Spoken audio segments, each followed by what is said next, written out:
Hi everyone, welcome to yet another episode of the Gargi Arya show, and today we are back with yet another inspiring guest. Her name is Dr. Srinidhi. She is a life coach for working women. She is the author of an amazing book, and she is also on a mission to elevate work-life harmony for moms through emotional resilience. So, if you are someone who is, struggling in your life regarding your emotional and mental wellness, today's podcast is going to be for you. So, welcome, Srinidhi ma'am. Thank you so much for being here. Thank you, Gargi. Thank you for inviting me. I always admire you because being at a very young age, you are the youngest life coach, and being with you here is definitely a very nice thing. And I think my weekend is well spent. Thank you so much for inviting me. Awesome, great. So, my first question to you is what was that triggering point in your life which actually gave you the start to, help women through emotional resilience? Okay. So the trigger point, I can say there are many trigger points for me. And especially during the pregnancy, during my pregnancy, during COVID time, it was a peak point where I was really struggling. Not with all the materialistic aspects in the outer world. I was really comfortable. I had got a new flat. I got a new car. I had got everything new. But my mind was so much in the congestion. There was a lot of emotional suffocation which was happening. And especially as a new mom, I didn't know how to handle myself, handle my emotions. And that has caused me a lot of distress within. And then that's the point when I've actually started with Robin Sharma. I took his course. I started learning his things. And because the reason why I took his course is I was working. I had a kid of 6 months who was really, it was really scary for me that time because I have to look at the kid. I have to immediately be completely present at my work. I should be there for the people at home. It was like completely messed up situation where I felt that things were out of my control. So I thought, then these are the things which are actually triggering me so much, and it's actually building up so much distress within me. And that's the point when I started working on myself by taking his course and started practicing gratitude, the 5 a.m. club book, you remember. So I remember that book had actually inspired me so much. So I started waking up at 3 a.m. in fact, because I have a small kid. So I thought whenever he's sleeping, when they are in deep sleep, everyone is in deep sleep, I thought I should start working on myself. So that's when I started writing gratitude, understanding my emotions, the triggers, and then practice the affirmations. Otherwise, when I had to work, when people used to tell me something, the requirement in the office that this is the project requirement, can you do? It used to enter from 1 year and it used to go out because of the kind of stress that I was in, the anxiety, the stress. So that was a situation, and after which I have been trained by various mentors. Literally one after the other mentors started happening, and in all the areas, it's health, relationship, career, and wealth. In all the aspects, the mentors had come. And I was able to come back. I was able to compose myself, gather myself completely, maybe in 6 7 months. So then I started noticing there are many other moms in my same community where I used to live. There are many moms who are just struggling in that way, thinking that we should give up our careers, we cannot multitask, we cannot handle multiple responsibilities gracefully. So I was seeing them, physically also they were not able to own themselves, not even their body, not even their mind, nothing, not even owning their life.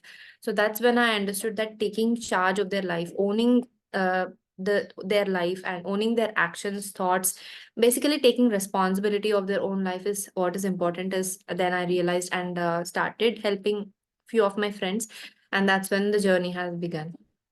And after that I was facilitating my mentors and it reached 1,000 people. Awesome. So it was like when you realized that you have a gift inside you, you were, full on into this game that, I want Yes. to help more people with this problem. Great. Awesome. So my next question to you is what you deal with emotional resilience. So what according to you is the meaning of emotional resilience? Okay, in simple terms, if I can say, emotional resilience is all about, even if you're dropping off, at least you should take that pause, acknowledge that, accept that, and bounce back. maybe not with a full energy, but when we start taking that action, when we at least give that um, effort to take that step to come back, I think is the biggest win. And that is the emotional resilience in my like in a very simple way, because we actually don't even dare to take that small step when we have to actually get up and be there for our own self, right? We won't stand up for ourselves, we don't speak up for ourselves, yet we expect everyone else to stand up for ourselves, right? So I think these are the basic things which we need to be aware of as part of the emotional resilience. Super great. Thank you for sharing. My next question to you is that a lot of people in this world, and especially if we talk about women, they are not able to control their emotions. Like it's like emotions are overpowering them, and because of it, they are getting into the loop of stuckness, feeling negative, feeling that they don't matter. So, how can someone actually start having control on their emotions? And actually not let the emotions dance on them on their head for a long time. Yeah. So first thing, as I told, taking responsibility of their themselves, that won't happen so easily until and unless they are aware about their emotions, their thoughts, what are the disadvantages and the advantages. Basically, this is a value system. I have been trained by Dr. John D. Martini. So he talks about the values, right? So it's all about the values that we need to understand of a person. So basically, we need to start understanding what do we love, what do we want. Basically, these are the things we do have: exercise and the values. If we get to know that, people start getting that joy within. Slowly they'll get that interest. Okay, we should do this, we have this in our mind. So they'll start owning themselves little by little, every day, 1% each day kind of. And then they actually start taking control of their emotions. One line which had actually helped me, one affirmation, is I take 100% responsibility of my thoughts. And I just changed that: thoughts, actions, beliefs, and like life. I take 100% responsibility of my life. This line has actually changed so much with me, because I used to write it 21 times every single day as soon as I wake up. So it helped me embed that feeling. And whenever I think of some negative emotion or some negative thought comes into me, then I started questioning, do I really want to take responsibility of that negative emotion? Because is it really serving me? So such questions, such basic questions, and especially under the guidance of mentor or some person whom we really feel close to, and where we feel that it's judgment free zone, I think we work at our best, right? So I think we should, any person, like it could be their friend, it could be any other person, a mentor or a guide, anyone. So we can start approaching them, and then we can start working on this. Take that help, get those affirmations, gratitude, to basically be in that accountability zone, right? Understanding our own value system, and then starting to take those little steps to be really courageous. Then even when we have to speak out, right? Even if we do some mistakes also, we will be able to cope up with them. And that's where the boundary setting comes. So it's like a journey, I can say, Gargi. So emotions, definitely, even how much ever like psychologists or therapists or life coaches, how much ever they study, they get into like greater zones, still everyone has their emotional up and downs, right? So but when we are aware about them, we will know when to actually take the step back and when should we step forward. So that is all, Gargi. Awesome. Thank you for sharing.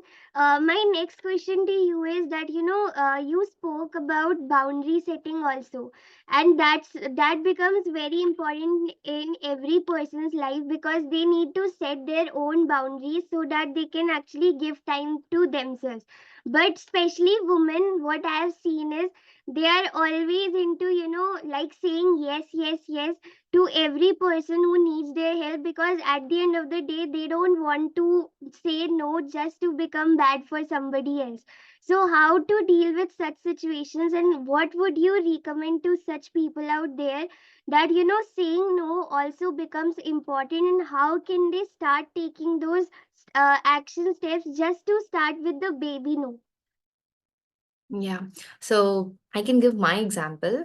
I was a person who can never tell no. Tell yes to everything because I should be a good girl. I should be a good wife. I should be a good daughter. I should be a good daughter-in-law. Everything good, good, good, right? So when we enter into that zone and we were trained in such a way, like even from the childhood, we were like, at least I was told that you should never tell no because it hurts other people. So it has become a very big problem. Then once I started understanding its importance, especially when I had to, handle my kid and the work, if I cannot say no at work, and if I cannot say something no at some of the household chores at that moment, then I'll mess up everything, the office work, my baby, and everything, right? So then it was really hard for me. I started it very like I took very small steps to start saying no. When for example, in my office work, people know that I had a really small baby, like 4 months, 5 months baby. They used to tell me that we can help you, you can delegate the work. But I used to say, no, no, no, let me do it. Struggling, everything used to be on my side, struggling, looking at that, completely messed up. And then I still used to say, I'll do it. And then I used to think, no one is helping me, no one is doing, basically whatever I had in front of me, I was not able to appreciate or even acknowledge that. I was not at all ready to be a receiver, basically. Even someone was okay to help me out. So I think first step is to understand, acknowledge that it's okay and it's all right to seek that help. And it's okay to say no when we are not in a position, because we'll have to understand our priorities at that point of time, right? When we start understanding our priorities in the longer term, not just for the instant gratification kind of, but in just thinking of the long term. Because if we have the like kids or the family members for the longer time, a job, it's like they can understand, if not this hour, at least by next hour we can deliver, and people will be there to help us. So at least having that team, having that right communication, and asking for the help, and saying no when required, it actually helps create that harmony in work and personal life. It was very difficult in the initial days for me, but over a period of time, it had actually helped me build the healthier relationships in work and the personal life. We think that setting boundaries could spoil the relationships, but definitely not. It actually nurtures the relationships in a lot healthier way, right? So this is the thing, Gargi. It's very important Oh. to have internal boundaries and external boundaries as well. Mm. Yes, every person who is going to be listening, and I am also, when I'm listening, I'm getting goosebumps right now. So, thank you so much for sharing all these golden nuggets. My next question to you is that one of the major problems of every person is regarding loneliness. Like we become Hmm. so dependent on other people that we start associating our happiness with that person's happiness. That, this person has the responsibility to make me happy. And when the expectations are not met, we get into the disappointment zone and we start feeling that we are not worthy.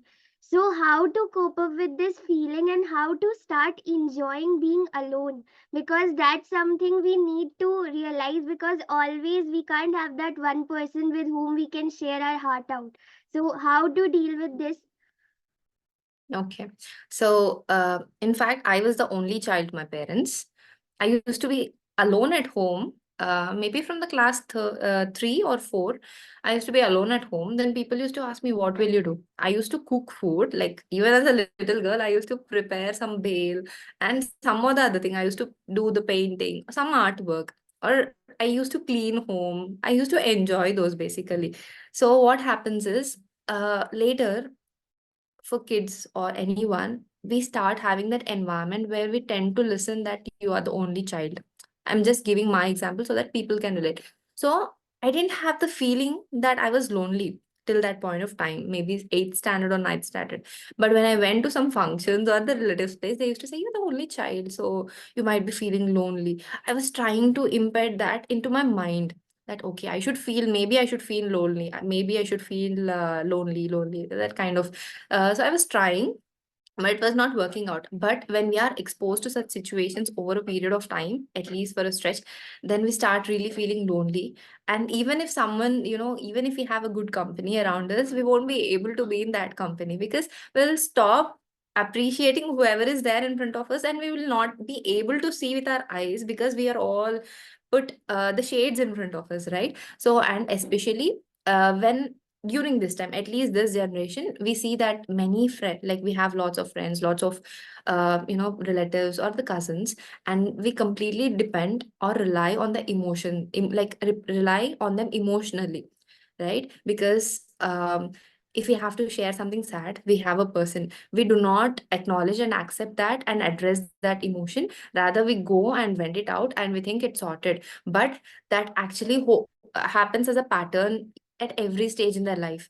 So that loneliness repeats and repeats and repeats and repeats. And even in their old age, they say, I'm very lonely. But if you see some of the old, like especially my grandmother, like my grandfather passed away some 30 years back, right? She still doesn't feel lonely because she has created that environment in her own head that she enjoys her own company. She travels all alone, and she traveled almost in like complete India, and even beyond that, even beyond the borders, almost 5 times, I guess.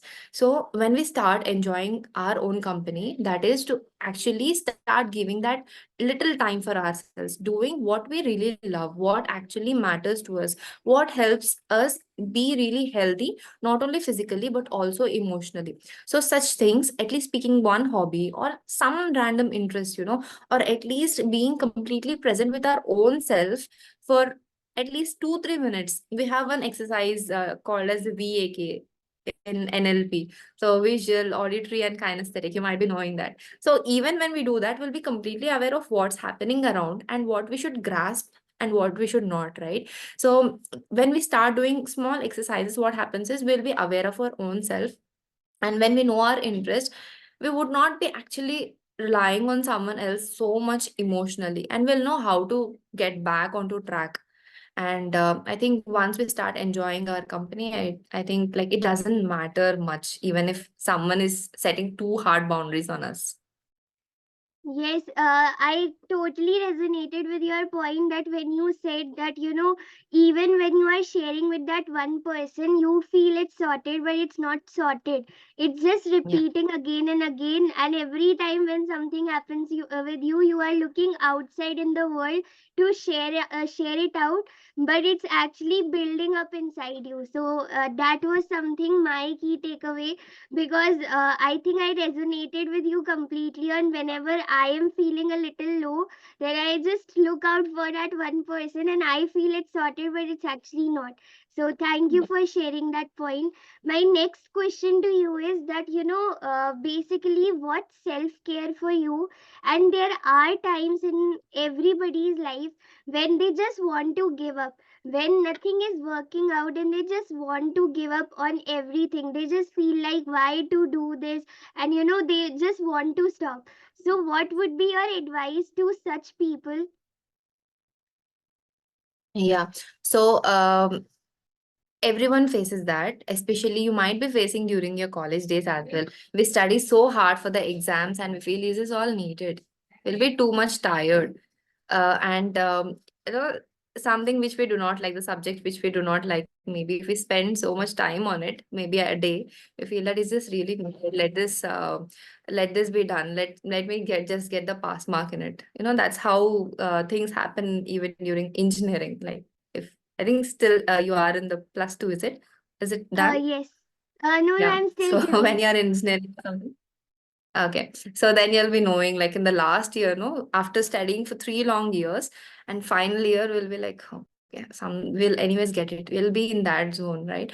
So basically, in order to get over this, we will have to understand again. It's all about, understanding our needs, right? So we may feel lost in between, but we should actually have that one deep desire. It's like peeling the onion, which my mentor told. I think once we start taking action, being engaged in the thing which we really have due respect to, or which we love and which is like a service for us, I think once we start doing that, it's like peeling the onion.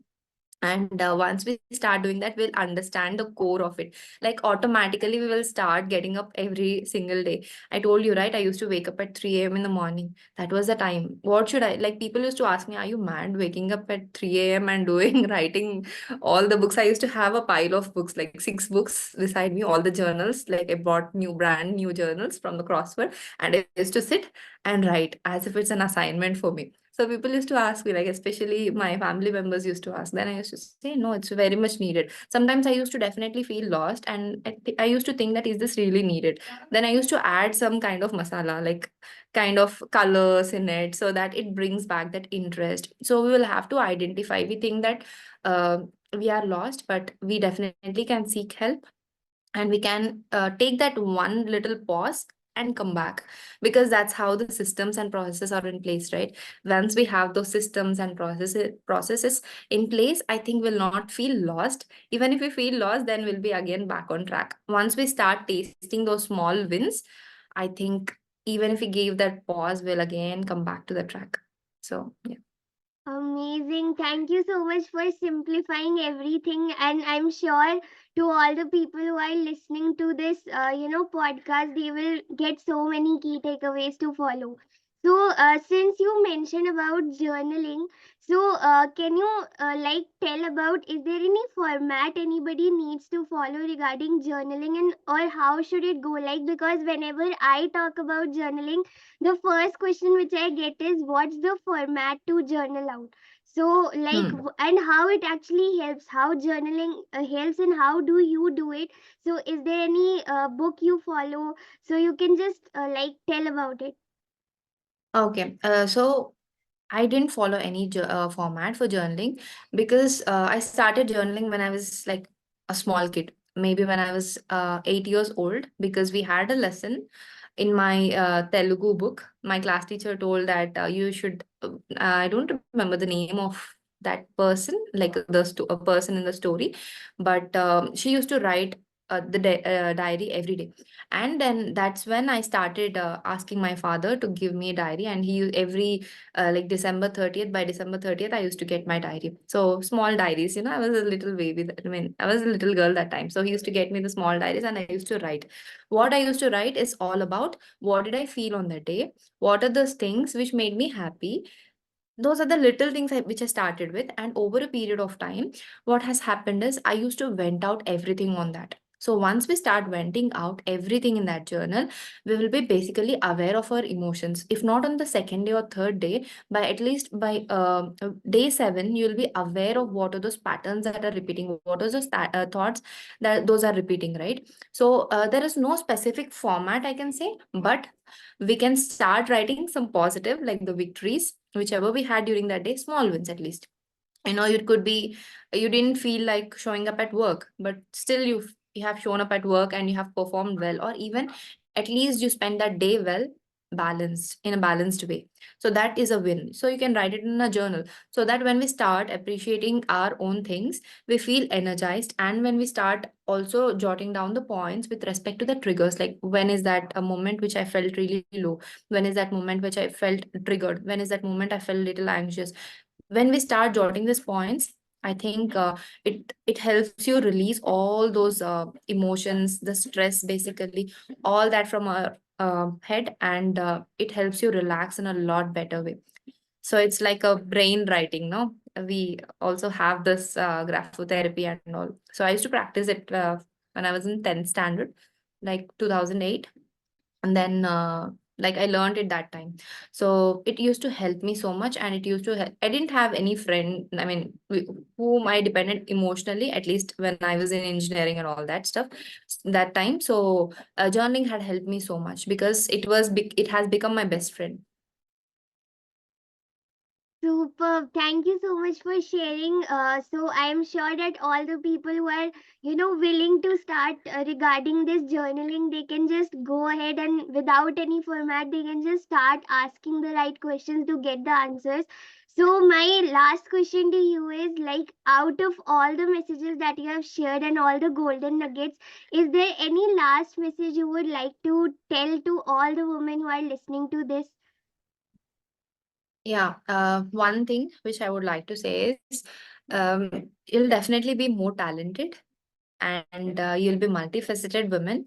And after giving birth to child and looking at the responsibilities around, you don't need to be frightened. Instead, those are the life lessons, and those are the stepping stones where you can actually get out of your comfort zone and become comfortable with those challenges, and then you'll start seeing the biggest fruits in your life. So never step back, compromising on your aspirations, because we have Uh, that power within. Yes, so thank you so much for this last message that you don't have to compromise on your dreams if that's something which is, not letting you sleep. And every single day you just think about all the day long. You are just thinking about what you can do in this world. Then just go ahead and all the golden nuggets that you shared. Thank you so much for simplifying it. So, one more thing which I wanted to ask, if anybody wants to connect with you, so how can they, and basically apart from following you on social media, is there any workshop that you do or how can they join your community? Yeah. Yeah, I do workshops during a weekend. Those are like completely free, so anyone can join. Basically, I focus more on the women, especially the mothers, because they actually need that support. Because I have been through that journey, I know how it feels. So I do it for mothers during the weekends, basically. Yeah, I'll Okay, share you so the link. yes, so everyone, all the links are going to be there in the description. So just go and follow her because this was not even, I would call it a trailer, because she's creating her whole movie in the community she's creating. So also do share your key takeaways in the comment section so we know what you actually learned. And remember that implementation is the thing. Even if you are taking one key takeaway out of this whole podcast, and if you are just implementing upon it, I am sure your life is going to change. And thank you, Srinidhi ma'am, for coming here and giving your time and presence. I'm sure that you are going to create and still creating so much impact. Thank you. Thank you, Gargi, for inviting me. It was really nice talking to you here. Thank you so much. Awesome. Thank you, everyone.